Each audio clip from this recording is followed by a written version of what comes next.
I'm Myriam Jessier, and this is SEO in 2024.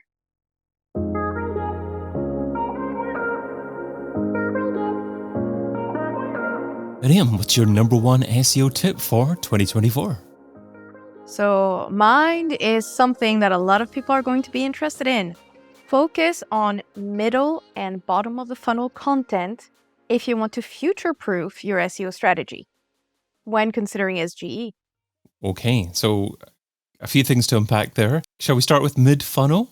How do you define mid-funnel? So let's go back. For me, I need to set the stage.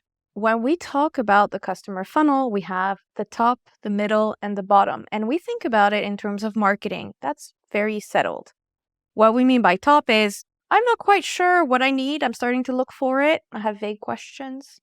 Great. Middle of the funnel is, I think I know what I'm on. I think I need more help, and I'm refining. I'm introducing some query modifiers that change completely my expectations in regard to the topic we're talking about.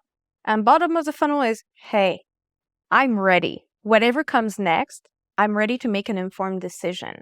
So when we're talking about middle of the funnel, let me illustrate that for you.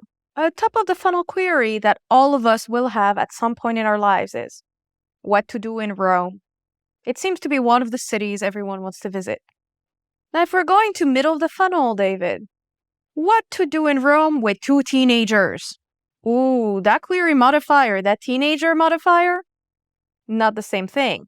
So the difference between top of the funnel and middle of the funnel, as far as we're concerned when it comes to SEO, is that top of the funnel, generic, vague, prattle.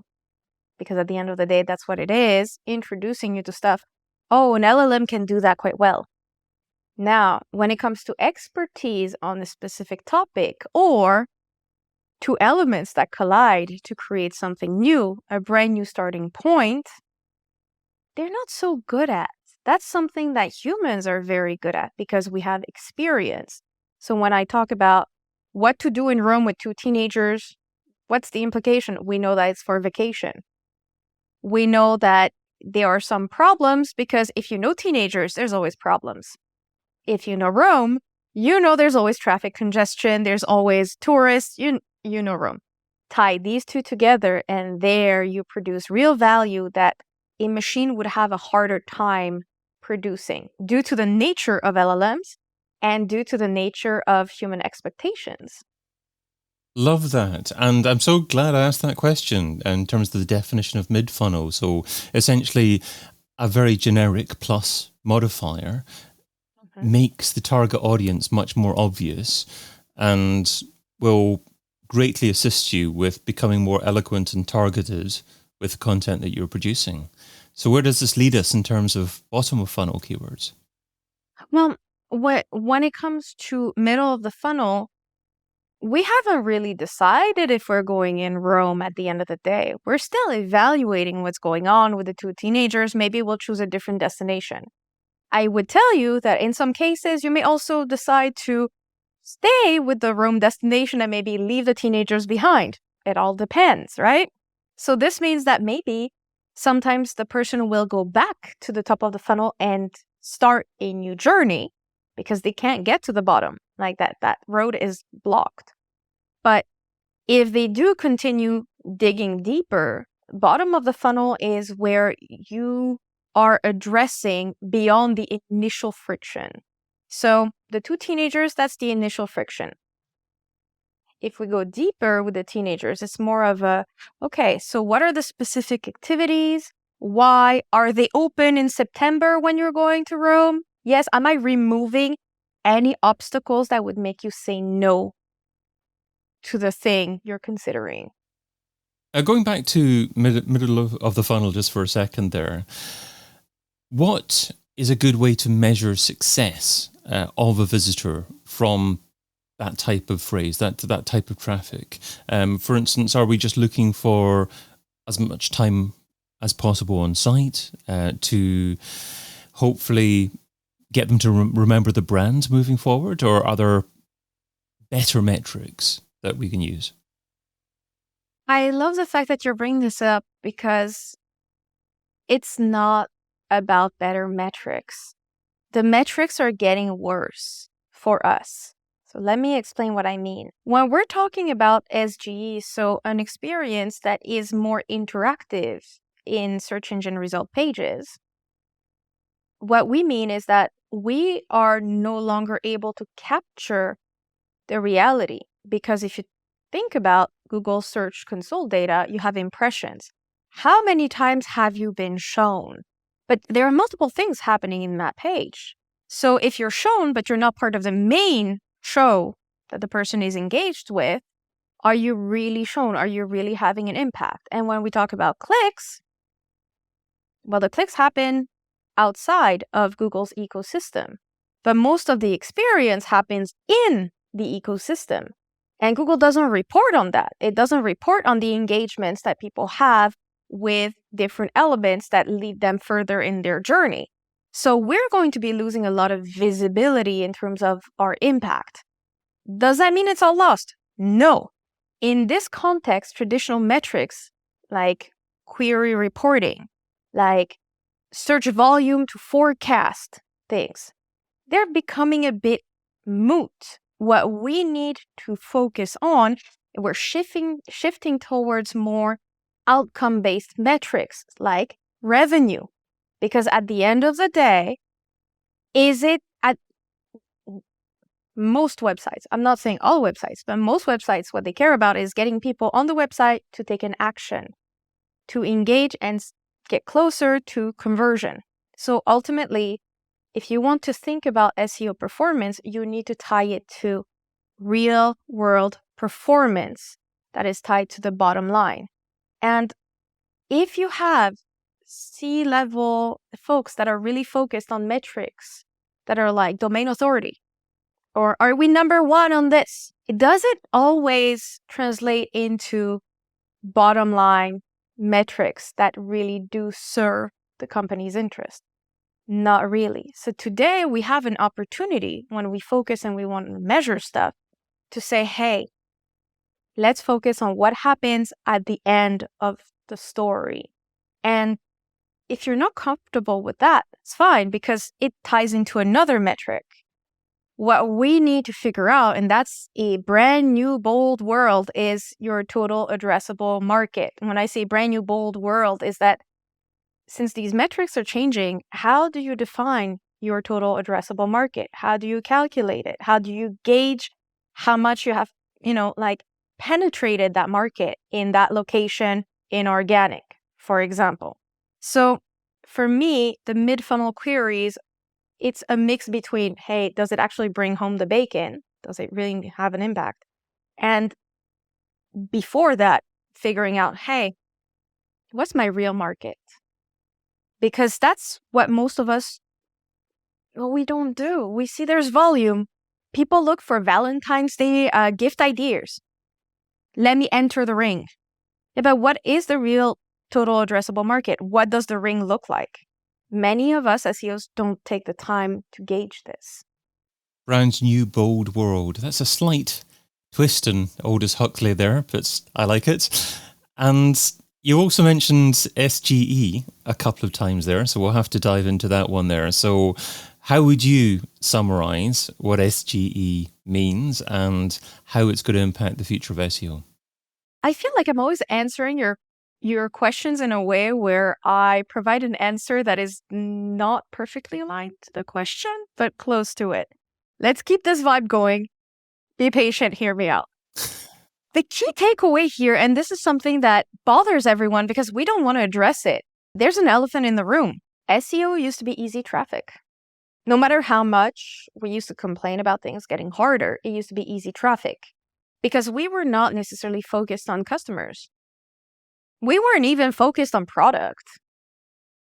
We weren't even focused on marketing.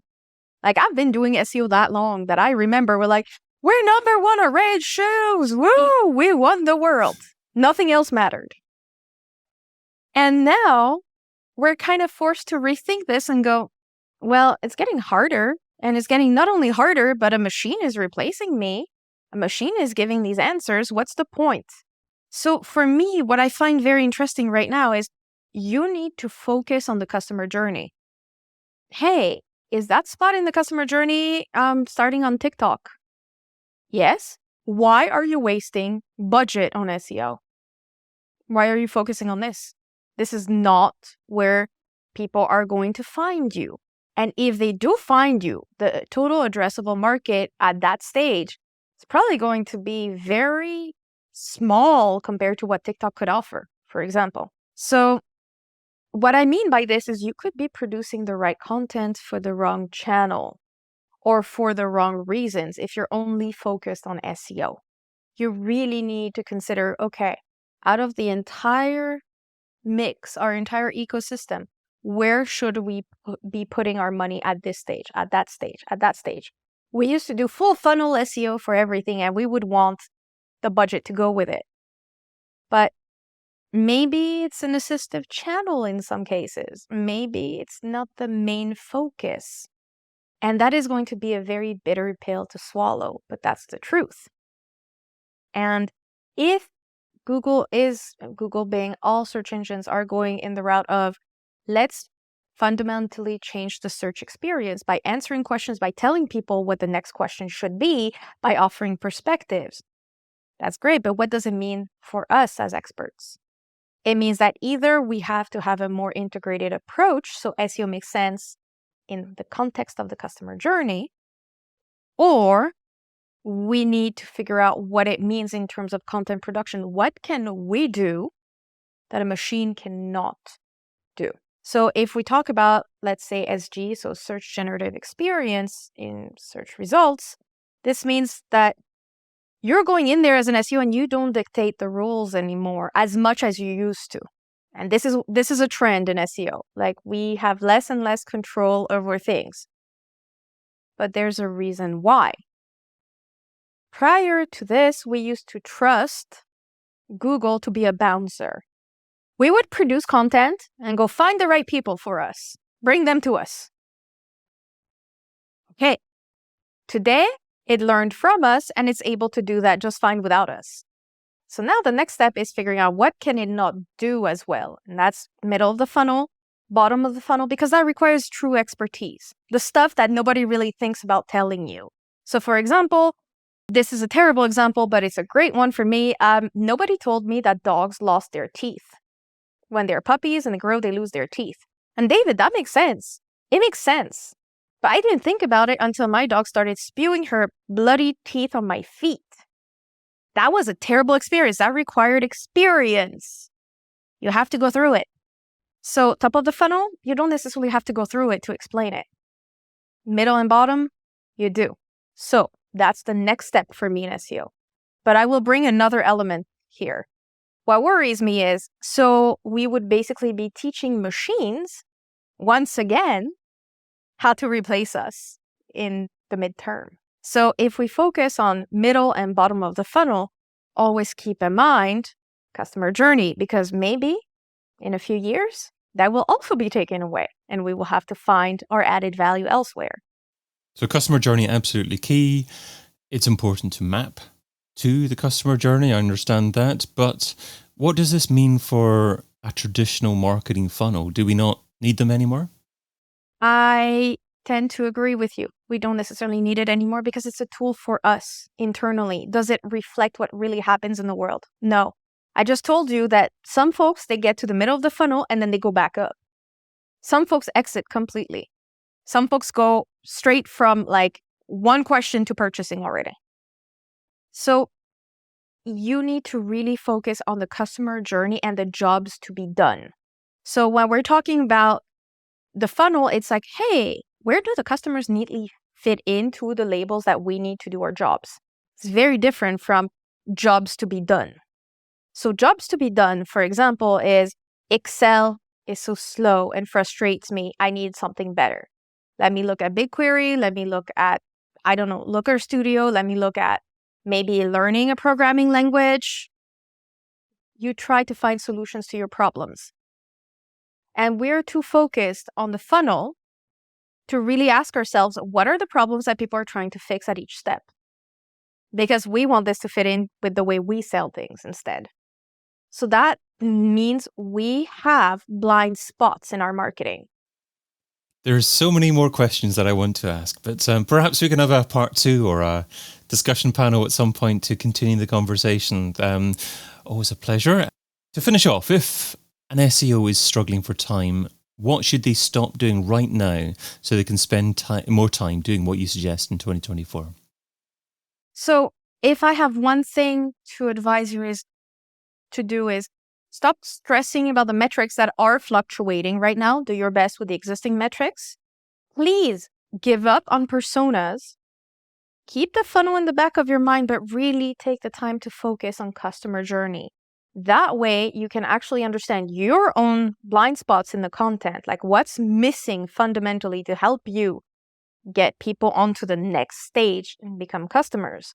So instead of focusing on how can I scale my SEO content production at each step of the funnel, ask yourself, hey, how can I scale a user-centric but product-led SEO strategy? So I know that's a mouthful, David, just bear with me. This means that in this setup, you really need to focus on the problems that you're fixing for people at each step where you can actually have something to say that's meaningful to help them. Myriam Jessier is SEO consultant and trainer at Pragum. That's pragum.co. Myriam, thanks so much for being part of SEO in 2024. Thank you very much. See you soon. I've been your host, David Bain. Get your copy of SEO in 2024, the book, over at SEOin2024.com.